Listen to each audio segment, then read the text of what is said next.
Hello everyone, typing coaching classes या आपल्या educational चॅनलवरती आपले स्वागत असून आज आपण या व्हिडिओमध्ये SSC मार्फत निघालेल्या स्टेनोग्राफर या पदाबद्दलची जी सविस्तर जाहिरात निघालेली आहे त्या जाहिरातीमध्ये दिलेले इन्स्ट्रक्शन महत्त्वाचे जे पॉईंट्स आहेत ते पॉईंट्स बघणार असून फॉर्म भरत असताना कोणती काळजी घ्यावी लागेल किंवा फॉर्म कसा भरावा, कोणकोणते पॉईंट लक्षात ठेवून फॉर्म पूर्ण फिलअप करावा याबद्दलची सविस्तर माहिती आपण या व्हिडिओमध्ये बघणार आहोत.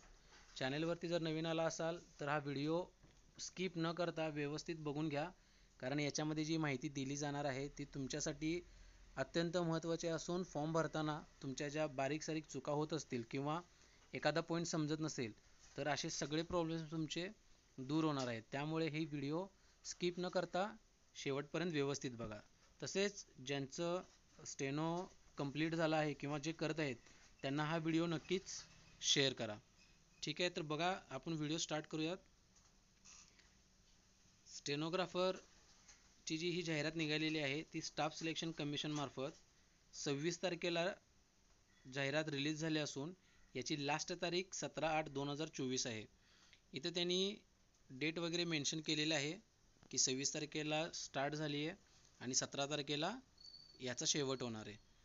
लास्ट तारीख असेल ती 17 असेल आणि तुमची जी पेमेंट करायचं आहे याला महिलांसाठी ही पूर्णपणे फ्री आहे आणि इतर विद्यार्थ्यांसाठी जे मुलं असतील त्यांना 100 रुपये याची ऑनलाईन पेमेंट करावी लागेल. त्याची लास्ट तारीख इथं त्यांनी 18/8/2024 सांगितलेली आहे.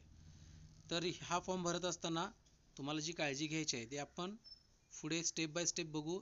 जे पॉईंट महत्त्वाचे आहेत ते इथं क्लिअर करू जेणेकरून तुम्हाला फॉर्म भरताना कोणतीही अडचण येणार नाही. त्यांनी इथे एक सांगितले की गव्हर्नमेंट स्ट्रेव्स याच्यामध्ये महिलांनी जास्तीत जास्त सहभाग घ्यावा त्यासाठी इथे त्यांना इनकरेज करण्यात आलेलं आहे. त्यामुळे फी पण इथं ठेवलेली नाही आहे, जेणेकरून त्यांनी इथं फॉर्म भरावा, एक्झाम द्यावी. त्यासाठी जर तुमचं कंप्लीट झालं असेल स्टेनोग्राफी तर तुम्ही हा फॉर्म अवश्य भरा, कारण जागा यात भरपूर आहेत. ठीक आहे, तर बघू वॅकन्सीजमध्ये. बघा त्यांनी काय सांगितलं.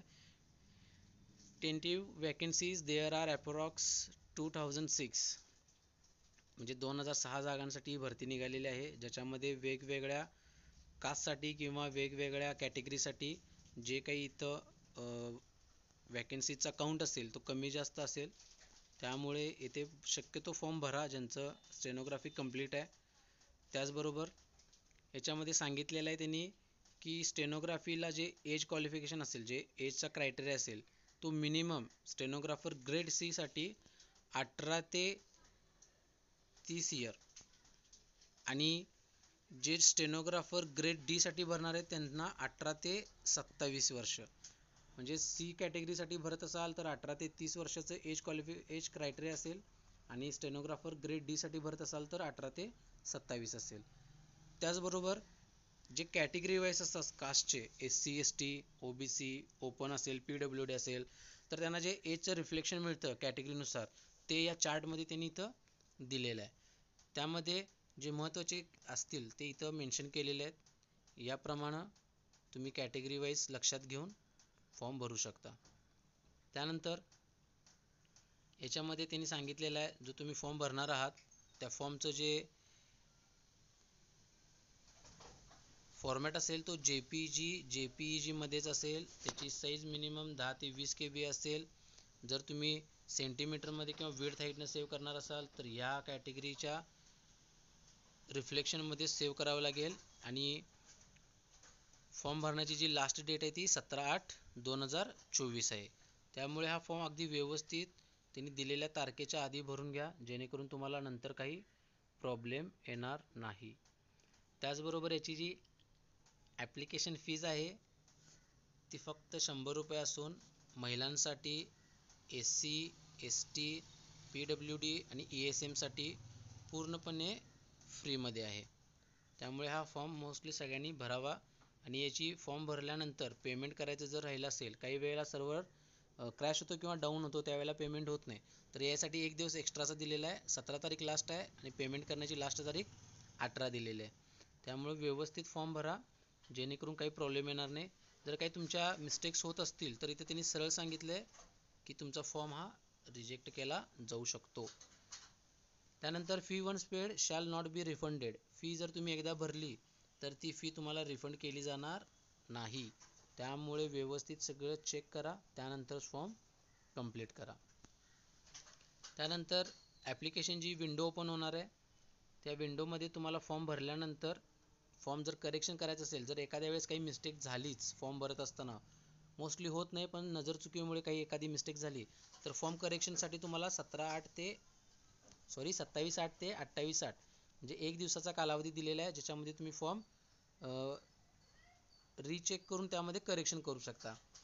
त्यानंतर हा जर फॉर्म करेक्शन करायचा असेल तुम्हाला, एकदा फॉर्म भरलाय तुम्ही, तुमचा फॉर्म सबमिट झालाय, पण तुमच्या नंतर लक्षात आलं PDF डाउनलोड केल्यानंतर की फॉर्म भरताना काहीतरी मिस्टेक झाली आहे. जर मिस्टेक झाली असेल, फर्स्ट टाइम तुम्ही जर चेंज करणार असाल, करेक्शन करणार असाल, तर तुम्हाला 200 रुपये पेड करावे लागतील. त्यानंतर फॉर्म सबमिट झाला, परत तुमच्या लक्षात आलं की परत एकदा काहीतरी नजर चुकीने मिस्टेक झाली आहे, सेकंड टाइम तुम्हाला काहीतरी रीचेक करायचं आहे आणि करेक्शन करायचं आहे, तर त्यावेळेला मात्र तुम्हाला 500 रुपये त्यांना पे करावे लागतील. तर एक्स्ट्राचे पैसे जायचे नसतील तर फर्स्ट टाइमच फॉर्म भरताना तुम्हाला थोडीशी काळजी घेऊन व्यवस्थित फॉर्म भरावा लागेल.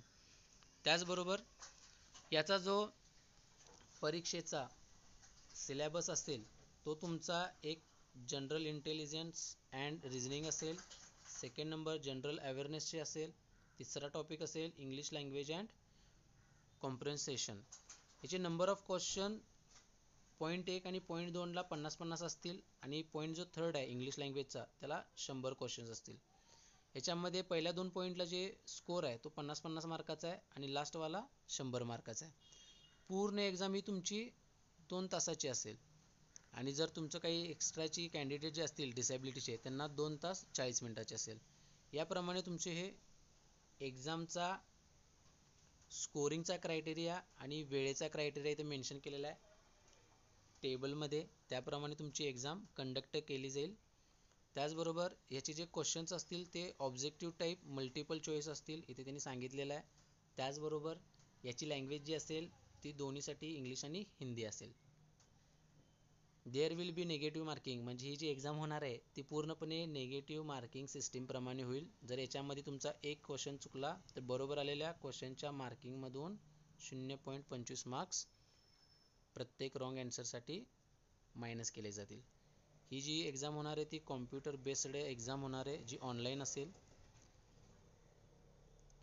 त्याचनंतर याची जर ॲन्सर की आली, त्याच्यामध्ये जर तुम्हाला काही वाटलं की तुमचा हा क्वेश्चन बरोबर आहे पण त्यांनी रॉंग दिलेला आहे, तर तुम्ही याचं ऑब्जेक्शन घेऊ शकता. प्रत्येक क्वेश्चनच्या ऑब्जेक्शनसाठी तुम्हाला फक्त 100 रुपये त्यांना पे करावे लागतील. याप्रमाणे तुम्ही रीचेकसुद्धा करू शकता रिझल्ट लागल्यानंतर. तत्पूर्वी तुम्हाला फक्त आत्ता लक्षात घ्यायचं आहे की आपल्याला फॉर्म व्यवस्थित भरायचा आहे, पूर्ण माहिती व्यवस्थित मेन्शन करायची आहे, त्यांनी सांगितलेले पॉईंट लक्षात ठेवून अगदी व्यवस्थित फॉर्म भरल्यानंतर तुम्हाला तो फॉर्म सबमिट करायचा आहे. व्हिडिओशी रिलेटेड जर काही तुम्हाला प्रॉब्लेम्स येत असतील, फॉर्म समजत नसेल, महत्त्वाचं पहिला पूर्ण PDF जी जाहिरात आहे ती वाचा, पूर्ण जाहिरात लक्षात घ्या. त्यात जर तुम्हाला काही प्रॉब्लेम आला तर तुम्ही ते कमेंट करा, तो आपण प्रॉब्लेम तुमचा लवकरात लवकर तुमच्या कमेंटला रिप्लाय देऊन आपण तो सॉल्व करू. ठीक आहे. इथं सिलेबस परत त्यांनी पूर्ण सांगितलेला आहे, ज्याच्यामध्ये जे पॉईंट्स असतील ते इथे मेन्शन केलेले आहेत. त्याचबरोबर बघा, स्किल टेस्ट जी होणार आहे स्टेनोग्राफीची, ती जी स्किल टेस्ट होईल ती तुम्हाला 10 मिनिटाची असेल, ज्याच्यामध्ये 100 वर्ड्स पर मिनिटनुसार तुमची सी ग्रेडची जी एक्झाम आहे ती 80 वर्ड पर मिनिटची असेल. आणि ही जी ट्रान्स्क्रिप्ट करायची आहे तुम्हाला स्टेनोग्राफीची एक्झाम झाल्यानंतर, ती कॉम्प्युटरवर करायची आहे, आणि त्याला जो त्यांनी वेळ दिलेला आहे तो खालील चार्टमध्ये मेन्शन केला आहे बघा. स्टेनोग्राफर ची जी होणार आहे, लँग्वेज असेल इंग्लिशची, त्याला टाईम ड्युरेशन असेल 50 मिनिट्स, आणि जे एक्स्ट्रा कॅन्डिडेट्स आहेत ज्यांचं डिसेबिलिटी आहे त्यांना 70 मिनिट दिलेला आहे. ठीक आहे. त्याचबरोबर जे स्टेनोग्राफर असेल हिंदी कॅटेगरीमध्ये, त्यांना 65 मिनिट आहे, एक्स्ट्रा डिसेबिलिटीवाल्यांना 90 मिनिट्स आहे. मध्ये स्टेनोग्राफर इंग्लिश हिंदीला सेम 40 मिनिट, 55 मिनिट्स, आणि एक्स्ट्रा जी डिसेबिलिटी असेल त्यांना 55 आणि 75 मिनिटचा कालावधी मिळणार आहे.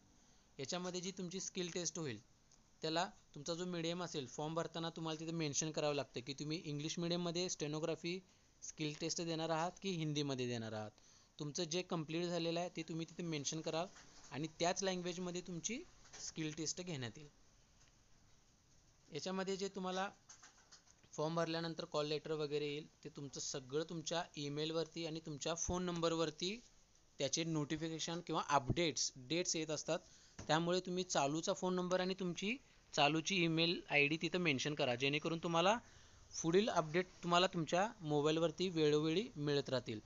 या व्हिडिओशी रिलेटेड किंवा या भरतीशी रिलेटेड जे काही पुढे अपडेट येणार आहेत, जर ॲडमिट कार्ड असेल किंवा इतर नोटिफिकेशन असतील, रिझल्ट असतील, ते आपण आपल्या चॅनेलवरती सांगणारच आहोत.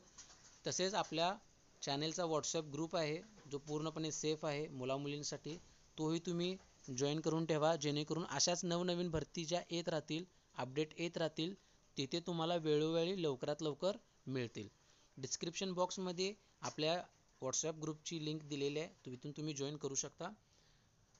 पुढे बघा, याच्यामध्ये तुम्हाला जे तुमचे डॉक्युमेंट्स पाहिजेत ते एक आधार कार्ड असेल, वोटर आय डी कार्ड असेल, ड्रायव्हिंग लायसन्स असेल, पॅन कार्ड असेल, पासपोर्ट असेल, ह्या पूर्णमधील कोणतीही एक आय डी तुम्हाला एक्झामिनच्या वेळेला तिथं दाखवावी लागते. तसेच त्याचं झेरॉक्सही लागतं.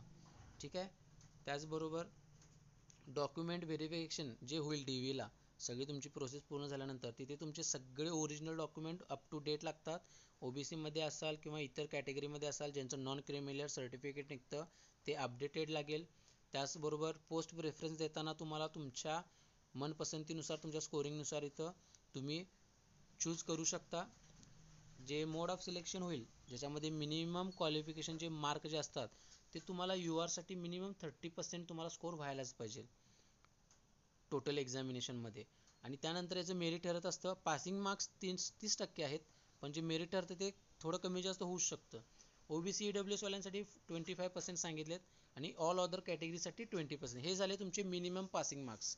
पण जो कट ऑफ ठरत असतो तो टोटल स्टुडंटच्या कंडक्ट केलेल्या एक्झामिनर जे एक्झामिनेशन देतात, जी मुलं येतात, टोटल काउंट ऑफ नंबर्स, त्यांच्यावरती जो स्कोर येईल त्याच्यावर डिपेंड ठरते की तुमचा कट ऑफ किती लागणार आहे. त्यामुळे हे फक्त पासिंग मार्क्स आहेत तुमचे, कट ऑफ इतका कमी लागत नाही मोस्टली. ठीक आहे. त्याचबरोबर याच्यामध्ये जे टाईप ऑफ माल्टरपीस किंवा जे डिपार्टमेंट पिरियड असेल ते प्रत्येक डिपार्टमेंटचा ठरलेला असतो वेगवेगळा, 2 वर्षाचा, 3 वर्षाचा. त्याच्यानंतर तुम्हाला तिथं जर कुठं एखाद्या दुसऱ्या ठिकाणी तुम्हाला बदलून हवं असेल तर ते त्या सांगितलेल्या ठराविक वर्षानंतरच बदलून मिळतं. याच्यामध्ये त्यांनी फॉर्म भरत असताना कोणती काळजी घ्यायची किंवा कसे स्टेप बाय स्टेप भरायचा फॉर्म इथे मेन्शन केलेला आहे. याच्याप्रमाणे तुम्ही करू शकता. तुम्हाला सुरुवात रजिस्ट्रेशनपासून करायची आहे. रजिस्ट्रेशन करताना तुम्हाला तुमची व्हॅलिड ईमेल आय डी आणि तुमचा ॲक्टिव्ह मोबाईल नंबर लागेल, ज्याच्यावरती OTP येतो तो व्हेरीफाय करायचा. त्यानंतर तुमचा आधार नंबर लागेल.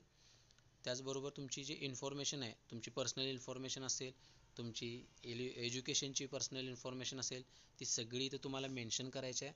स्टेप बाय स्टेप सगळं कंप्लीट केल्यानंतर तुम्हाला फॉर्म सबमिट करायचा आहे. फॉर्म सबमिट करण्यापूर्वी, कोणती स्टेप्स कंप्लीट फायनल करण्यापूर्वी 2-3 वेळा प्रत्येक गोष्ट चेक करा. त्यानंतरच तो फॉर्म तिथं सबमिट करा.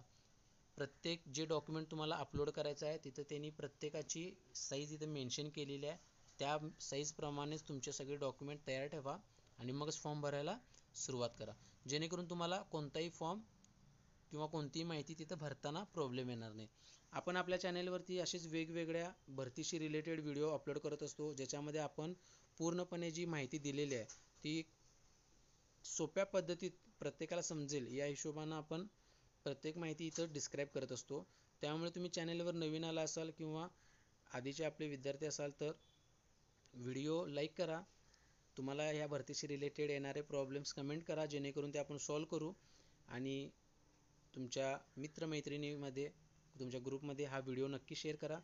चॅनेलवर नवीन असाल तर चॅनेलला सबस्क्राईब करून बेल आयकॉनला प्रेस करून नोटिफिकेशन ऑन करा, जेणेकरून अशा नवनवीन येणाऱ्या भरतीची अपडेट तुमच्यापर्यंत लवकरात लवकर पोहोचेल. ठीक आहे. दिलेली माहिती समजली असेल अशी अपेक्षा करतो आणि ही व्हिडिओ इथे स्टॉप करतो, जेणेकरून तुम्हाला या व्हिडिओचा फायदा होईल. चॅनेलवर नवीन असाल तर चॅनेलला लाईक करा, व्हिडिओला लाईक करा, कमेंट करा आणि चॅनेलला सबस्क्राईब करा. धन्यवाद.